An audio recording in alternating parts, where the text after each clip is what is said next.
ये कहानी उस लड़की की है जिसे प्यार किसी और से हुआ, लेकिन शादी किसी और से करनी पड़ी, और उसी खामोश मजबूरी के बीच उसके दिल में दबी चाहत, अधूरी ख्वाहिशें और सुलगती यादें एक ऐसी आग बन गईं जिसे वह चाहकर भी बुझा नहीं पाए। रीमा को जब पहली बार आरव से प्यार हुआ था तो उसे लगा था कि यही उसका सच है, यही उसका भविष्य है, यही उसका सब कुछ है, क्योंकि आरव की आंखों में उसे अपना नाम लिखा दिखता था, उसकी आवाज में अपना अपनापन सुनाई देता था, और उसकी बाहों में उससे एक ऐसी सुरक्षा मिलती थी जहां दुनिया की कोई बंदिश पहुंच नहीं सकती थी।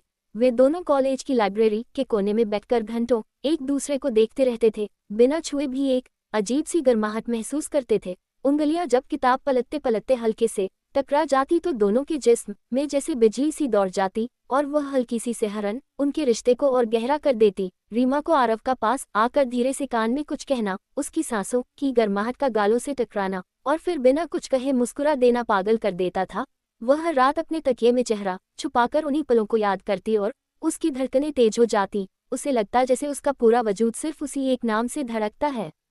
लेकिन जिंदगी हमेशा चाहत के रास्ते पर नहीं चलती। घरवालों की मर्जी, समाज की मर्यादा और रिश्तों की जिम्मेदारियां अक्सर दिल की आवाज को दबा देती हैं। रीमा के साथ भी यही हुआ। उसके पापा ने उसकी शादी करण से तय कर दी, एक अच्छे घर का सुलझा हुआ समझदार लड़का जिसने उसे पहली मुलाकात में ही इज्जत से देखा था। पर उस नज़र में वो बेचैनी नहीं थी जो आरव की आंखों में हुआ करती थी। उसमें स्थिरता थी, भरोसा था, लेकिन वह पागलपन नहीं था जो रीमा को भीतर तक हिला देता था। शादी की रात जब लाल जोड़े में सजी रीमा आईने के सामने खड़ी थी तो उसकी आंखों में काजल के साथ साथ अधूरे प्यार की परछाई भी थी। उसने खुद से पूछा कि क्या वह अपने दिल को समझा पाएगी, क्या वह उस आग को बुझा पाएगी जो अभी भी किसी और के नाम से जलती है। करण एक अच्छा पति था, उसने कभी उस पर किसी तरह का दबाव नहीं डाला। पहली रात भी उसने बस इतना कहा कि तुम्हें जितना समय चाहिए मैं इंतजार करूंगा, और यही बात रीमा के दिल को और उलझा गई, क्योंकि जिस आदमी से उसे प्यार था वह उसकी दुनिया था, लेकिन जो आदमी उसका पति था वह उसकी इज्जत, उसका सम्मान, उसकी नई पहचान बन चुका था। दिनों के साथ रीमा ने खुद को नए रिश्ते में ढालना शुरू किया। वो घर संभालती, मुस्कुराती, परिवार के साथ घुलती मिलती, लेकिन रात के सन्नाटे में जब करण उसके पास आता और उसका हाथ थामता तो उसके भीतर कहीं कोई पुरानी याद जाग उठती। उसे आरव की उंगलियों का स्पर्श याद आता, उसका करीब आना याद आता, उसकी धड़कनों की रफ्तार याद आती, और वह पल भर के लिए खो जाती, फिर खुद को संभालती और वर्तमान में लौट आती।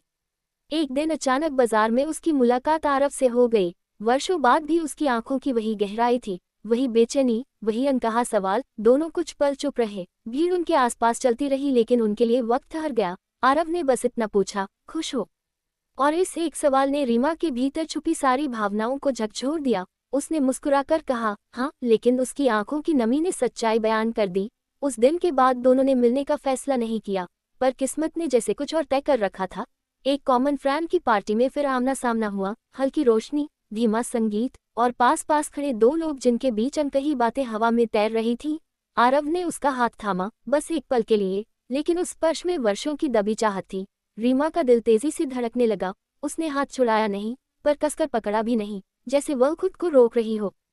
उस रात घर लौटकर जब करण ने उसे गले लगाया तो रीमा को पहली बार एहसास हुआ कि उसका वर्तमान कितना सच्चा है।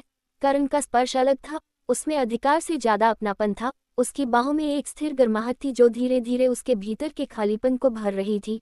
उसने महसूस किया कि प्यार सिर्फ वो नहीं जो दिल को पागल कर दे, प्यार वो भी है जो टूटे हिस्सों को धीरे धीरे जोड़ दे। वह रात रीमा ने पहली बार बिना किसी तुलना के बिताई। उसने खुद को अतीत से मुक्त करने की कोशिश की। उसने करण की आंखों में देखा और पाया कि वहाँ कोई सवाल नहीं, सिर्फ भरोसा है। लेकिन दिल पूरी तरह कब मानता कुछ दिनों बाद आरव का मैसेज आया, एक बार मिलो, आखिरी बार। रीमा का मन डगमगाया। उसने बहुत सोचा, फिर मिलने चली गई। वे दोनों उसी पुरानी पार्क में बैठे जहाँ कभी सपने बुने थे। आरव ने कहा कि उसने कभी उसे बुलाया नहीं, उसकी शादी की खबर ने उसे तोड़ दिया था। उसने पूछा कि क्या वह खुश है? इस बार रीमा चुप रही। हवा में हल्की ठंडक थी। आरव ने धीरे से उसका चेहरा अपनी ओर मोड़ा। उसकी आंखें मिली। एक बार कुछ लगा, कुछ फिर से कुछ शुरू हो सकता है। लेकिन उसी पर रीमा को करण का चेहरा याद आया, उसकी सच्ची मुस्कान, उसका धैर्य, उसका इंतजार। और उसने धीरे से पीछे हटते हुए कहा, हमारा प्यार सच्चा था, पर अधूरा रहना ही शायद उसकी किस्मत थी। उसकी आवाज़ कांप रही थी, पर शब्द दृढ़ थे। आरव की आंखों में नमी थी। उसने आखिरी बार उसका हाथ चूमा और कहा, तुम हमेशा मेरी रहोगी। रीमा ने सिर हिलाया, यादों में हाँ, पर जिंदगी में नहीं। और वह मुड़ गई। उसने अपने अतीत को अलविदा कहा और घर लौटकर उसने करण को कसकर गले लगाया, फिर बिना किसी वजह से बस यूं ही। और पहली बार उसे महसूस हुआ कि उसने सही फैसला किया है, क्योंकि कभी कभी जो प्यार हमें बेचैन करता है वह हमारी कहानी का हिस्सा होता है, और जो प्यार हमें सुकून देता है वह हमारी ज़िंदगी बनता है। रीमा की कहानी यही बताती है कि प्यार सिर्फ चाहत नहीं, जिम्मेदारी भी है, सिर्फ आग नहीं रोशनी भी है। और कभी कभी दिल को समझाना पड़ता है कि अधूरी मोहब्बत की मिठास से ज़्यादा ज़रूरी है उस रिश्ते की गर्माहट जो हर सुबह आपके साथ जागता है और हर रात आपको थाम कर सोता है, और उसी स्वीकार में उसे वह शांति मिले जिसकी उसे तलाश थी, क्योंकि आखिरकार उसने चुन लिया था कि उसे यादों में नहीं जलना, हकीकत में जीना है।